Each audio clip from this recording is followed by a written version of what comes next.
February 13th, Crime 101 hits theaters. What is it that you do? I take high-value items and make them disappear. So you're a thief. This guy's a ghost. There's no DNA. He's in and out in seconds. Your guy's untraceable. Chris Hemsworth, Mark Ruffalo, Barry Keoghan, and Halle Berry. One crime connects them all. We're good at this. Yeah. Crime 101, directed by Bart Layton. Rated R, under 17 not admitted without parent. Only in theaters February 13th. We are cultivate. Cultivate. Cultivate. Cultivate. cultivate. Cultivate. We are cultivate.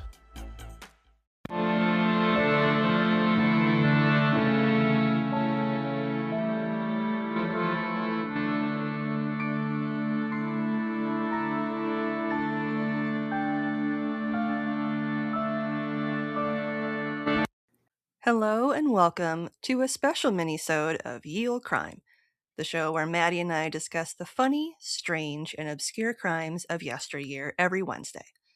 This special bi-weekly segment is called Can You Crack the Cramp-Word, which is slang for a difficult or obscure term, which I thought was very fitting.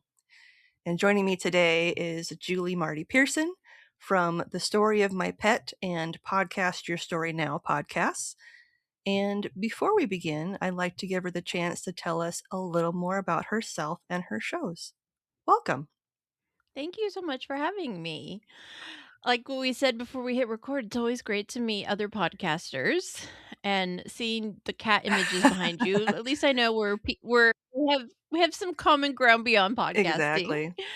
So, yes, I have 2 podcasts. I don't know why I did that to myself, but it's one of those things. Once you have one, you kind of keep coming up with other ideas.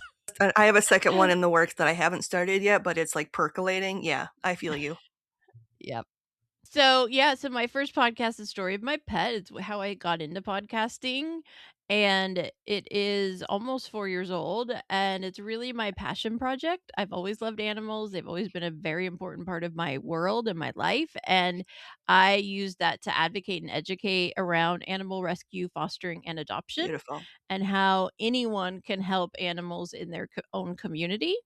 And I just love it. I get to talk to animal lovers from all over the world. So I love that. And my second podcast Your Story, is all about what I do in my business, which is amplifying women's voices in podcasting. We are still the minority significantly in podcasting. So I help women own their voice, share their story, and grow their business by being a podcast guest, starting their own show, or growing an existing one. Beautiful. Or all of the above. So that's a good segue to what got you interested in podcasting? Yeah, so I think we always say pre-COVID, post-COVID. Before COVID hit, I worked in higher ed. I worked at universities and colleges all over California. I have a doctorate in psychology, and I used to teach Psych 101 and statistics, and I had staff and administrative roles in assessment and research, but my health had been really bad for a couple of years, and I had left my last job in that world before COVID hit. And I'd always wanted to be a coach, like to have a coaching business in some way. So I started a career coaching business in 2020. And during that process of learning how to run a business, I took a class on podcasting because, of course, it was booming. And that idea of a podcast around career coaching never went anywhere because I wasn't passionate or excited about talking about it. I thought, what could I talk about with no prep? Animals. So that's how the Story of My Pet started. And then I dove into podcasting and met so many amazing people in the community of podcasting that I completely shifted my business a couple years ago into podcasting and helping more people tap into it in some way, because it just continues to grow and I just love being a part of this world. So as you mentioned, you started a community called Women's Podcaster Party Networking Community, and it's for women and non-binary podcasters and podcast guests. So what's inspired you to create it?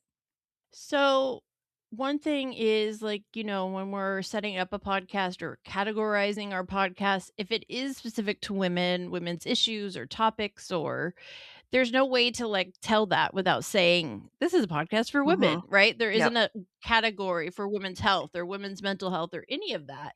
So, and there were some communities when I first started that were kind of women focused, but then they kind of went away. And I realized there needs to be a space where it's a community where women of all different backgrounds and interests can come and maybe ask the questions they're afraid to ask in bigger groups or in classes or places that they may feel like this is a stupid question. I'm new in podcasting. I'm Sure. afraid to ask it, that sort of thing.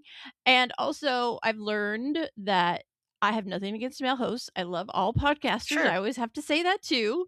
It's just as women, we often are sharing stories as podcasters and guests that are different than Mhm. men, have different experiences, and we often maybe host and podcast a little bit differently as Mhm. women. And I just wanted to create a space where women felt safe and able to learn and grow and, you know, connect without that kind of larger community. So it's still a small community, but I just really enjoy it and I've had a lot of fun creating it and hosting it. And so far, every month we get new people, we get people coming back, and I've gotten a lot of positive feedback out of it just being a really open, honest space. But also, I bring in speakers to talk about different things that I'm learning, like how to live stream and how to monetize and how to grow on YouTube, all these different Mhm. things because podcasting is so huge. No one can know all of it. Yep. And so I really also enjoy bringing in other women who I've met who have this, you know, understanding of some aspect of podcasting they can share with the community. And so I really enjoy kind of passing on the knowledge of others in there too. Beautiful. And kind of along with that, what's the importance of storytelling for you? So I will say as a podcaster, first of all, if you told me 5 years I have two podcasts and doing this sort of thing, I would have never believed Sure. you. I'm actually an introvert.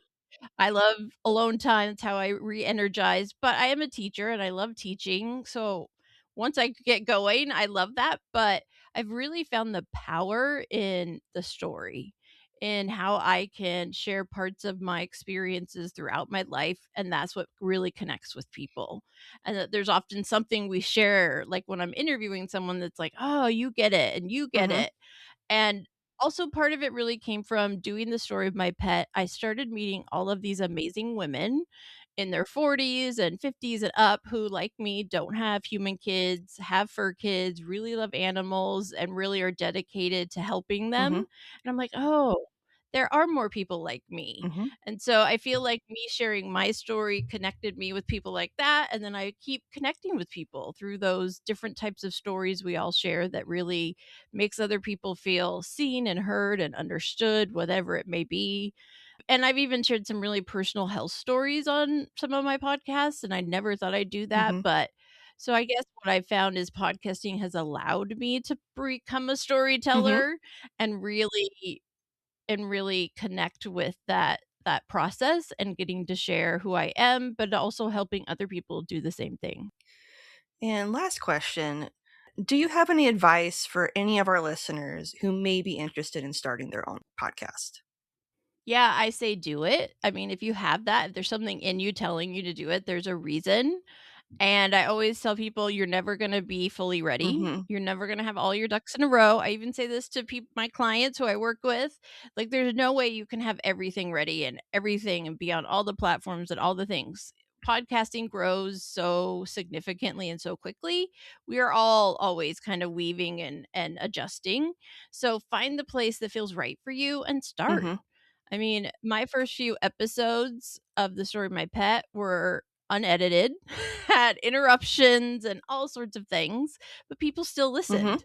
And I've just found that it's like if you feel a pull or a calling to do something, to talk about something, to share a certain thing you have experience in, there's a reason. And somebody out there in the world needs to hear it. Somebody out there is looking for support in that way, and you may never even know of that or meet them, but I've just found that podcasting can be so transformative, and storytelling and podcasting can also be very healing. So sometimes we just need to share it and we can let go of it and then we can move on. And so I always encourage anyone to do it, to try it. And part of it also is you don't know if you'll like it unless you do it. Mhm. So guesting is a great way to test it out to see if you even like this idea of getting on Zoom with the mic and recording Yep. yourself. I came up with the idea of our podcast probably a year or two before we actually started it. And it was just something where my gateway podcast was Lore. I love Aaron Mahnke.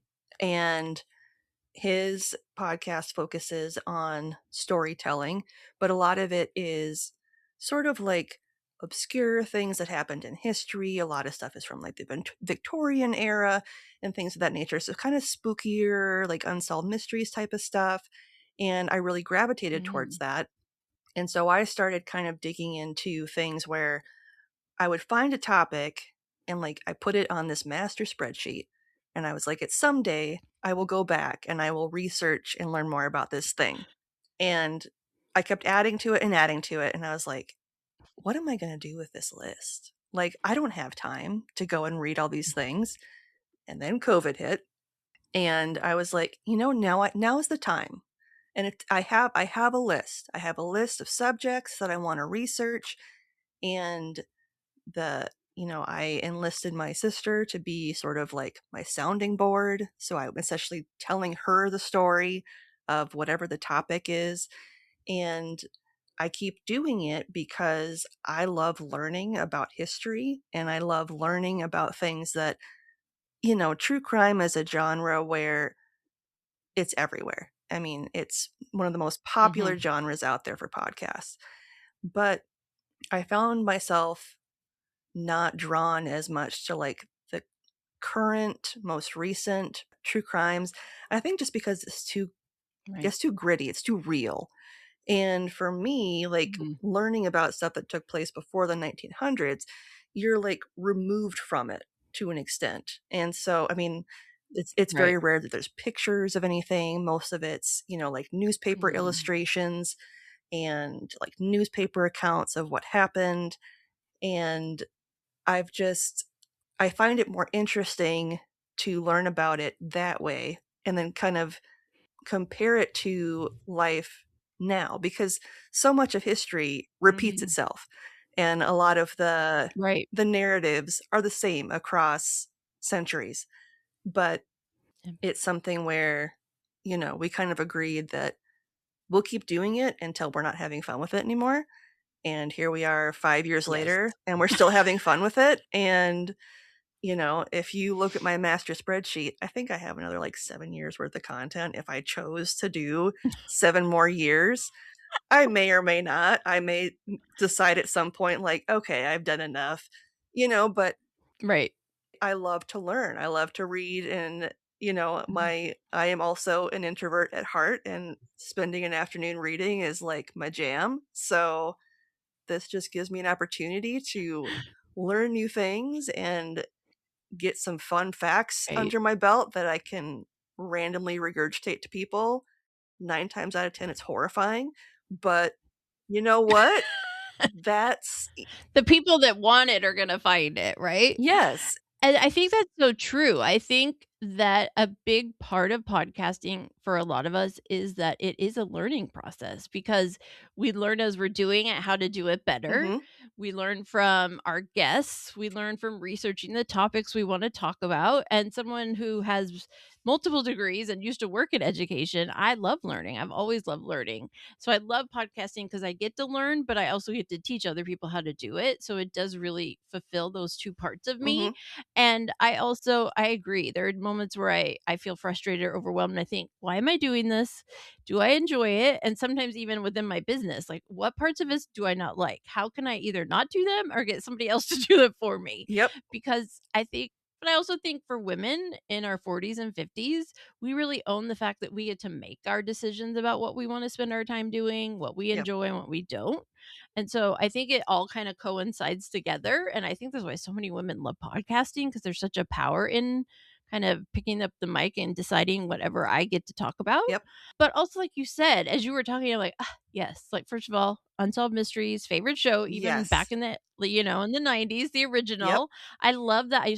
I grew up watching Alfred Hitchcock, Tim Burton's Sleepy Hollow is like one of my favorite movies. I love that the vibe of Mm-hmm. that, you know? So I totally understood as you were describing it.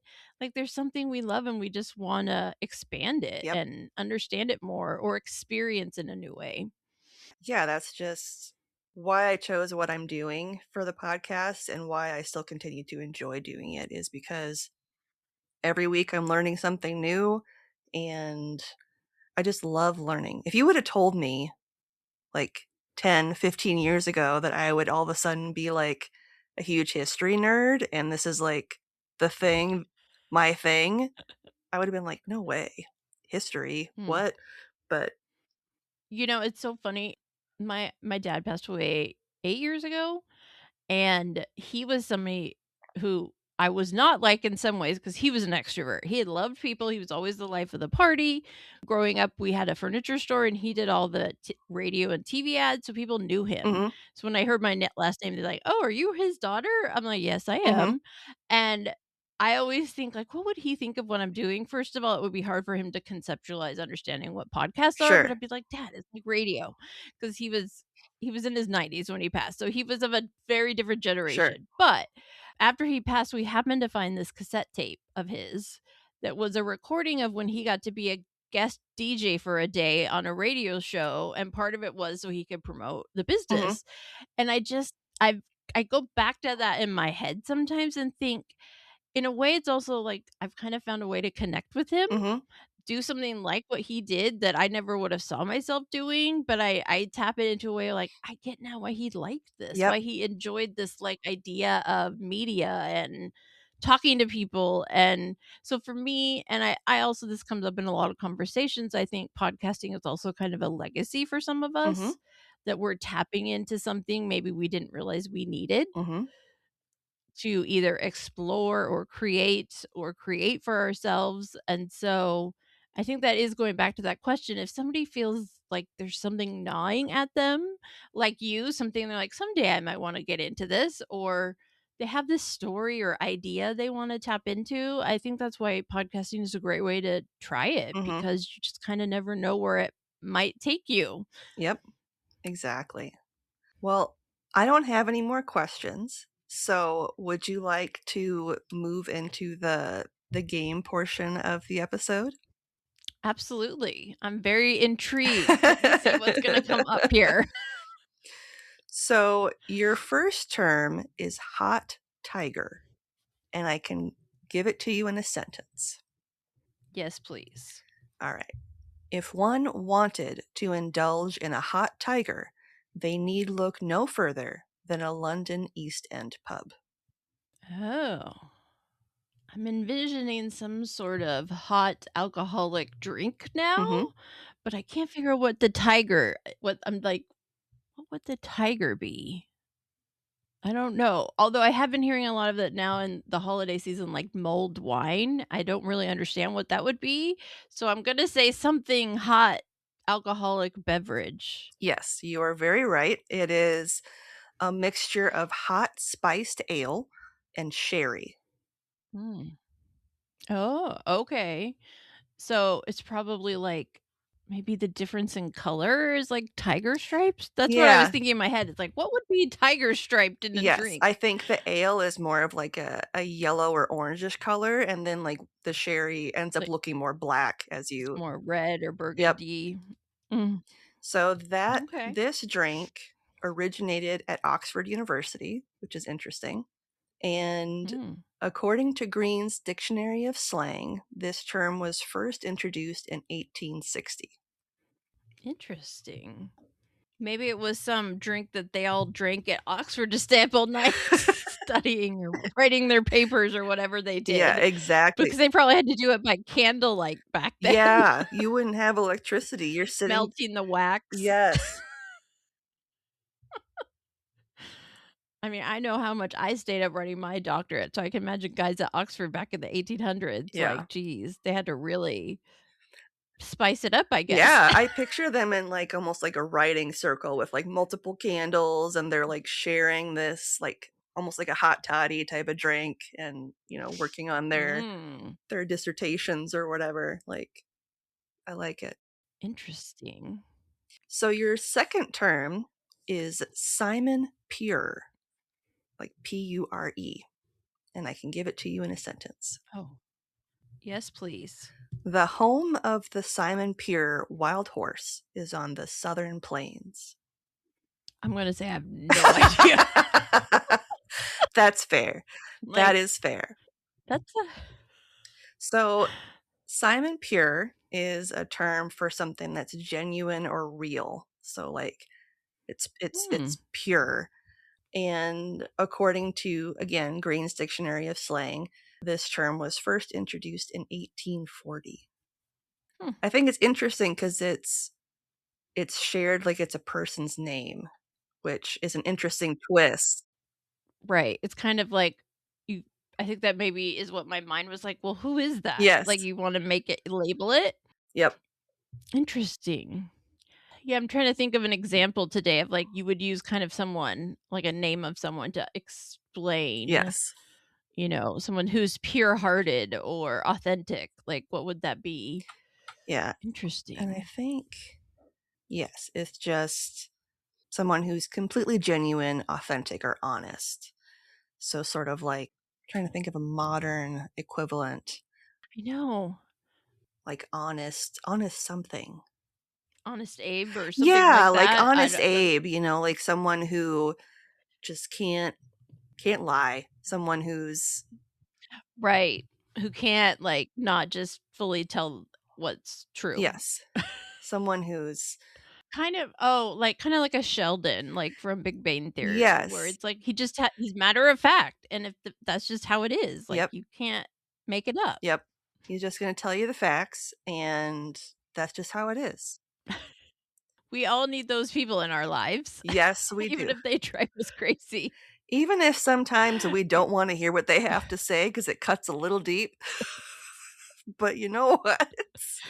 It's good to have honesty. You know, it's so funny.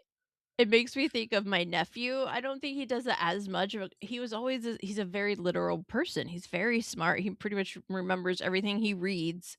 And we would say something, he'd be like, "No." We're like, "We're joking." It's like, "Well, that's not true. Like you can't say that." Like, you know, Yep. just those people are like, "Why would you even say that? That's not right." So now I have Simon Pure. I will have to use that somehow. Exactly. It would be interesting, and I'm not much of a drinker, but it would be interesting to go to a bar and be like, "Hey, can I have a hot tiger?" and see what they think that is, or if they're like, "What is that?" And I wonder if it's like a term that they still use in England or in Yes. that.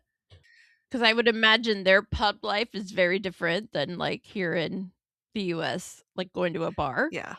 So there might be some of that lingo still around. Yeah, I wonder if you were to go to a pub around Oxford, if that's still a drink that you could order and they would know what you're talking about. That's a good question. If any of our listeners Interesting. are in that area and know the answer to that question, please let me know. I would be very interested. Yes, please. Well, I would like to thank Julie for joining me today for Can You Crack the Cramp-Word? And before we go, can you tell our listeners where they can find you on social media? Yes, you can find me. I mainly hang out on Instagram and LinkedIn and Facebook. Sure. You can find me at Julie Marty-Pearson, Podcast Your Story, or The Story of My Pet. Awesome. And we will have links in the show notes so you can find her on all of her social channels.